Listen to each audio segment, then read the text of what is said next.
Well, 2020 is off to a bumpier start than trying to off-road through a daycare. Underwater is yet another attempt for Kristen Stewart to wash off any traces of Twilight, like taking a tomato bath after being sprayed by a skunk. Perhaps that's more of a desire than a requirement, since she has the emotional range of a chair. Whatever, at least she's trying with Underwater, which is a spiritual successor to the aquatic horror movies of the 80s. However, this film, while also set on the literal bottom of the ocean, can't quite handle the pressure of its own task. The premise is that we built a giant drill at the bottom of the Mariana Trench. There's a catastrophic failure that causes the entirety of the facility to collapse in on itself like Joe Rogan's mind listening to Lawrence Krauss. Now the few who are left alive must reach the escape pods and bail to the surface. All the while, they're being hunted by mysteriously totally not deep ones from Lovecraft's lore that believe in Dagon. The film is this odd concoction of multiple movies. The facility is sinking from Deep Blue Sea. We dug too deep, now there's something trying to kill us from Deep Star 6. The monster is oddly humanoid like Leviathan. And as many of you may know, there are dashes of Alien sprinkled in for good measure. And keeping pace with the Lovecraftian theming, I'm reminded of his quote,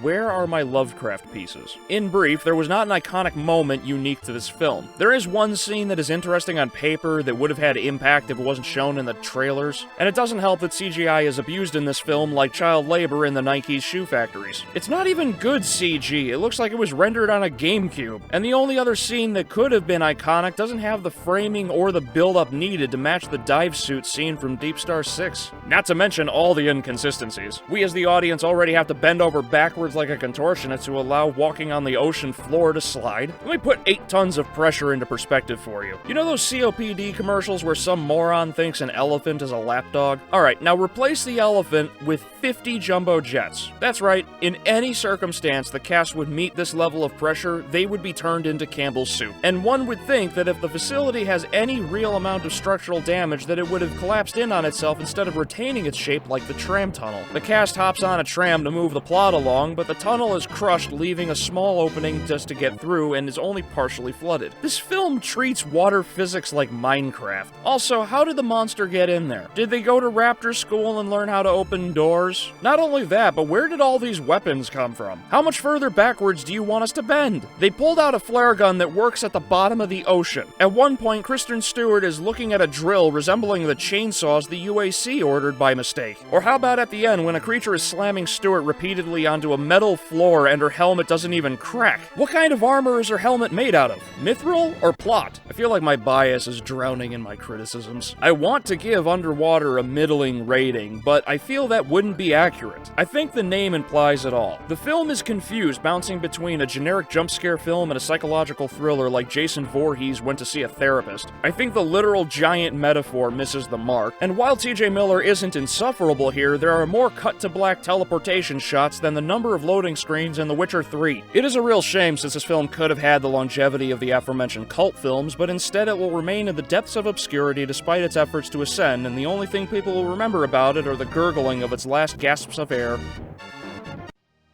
Thank you for watching. I hope you enjoyed, and if you did, please like, share, and subscribe for more weekly reviews, and I'll see you next week.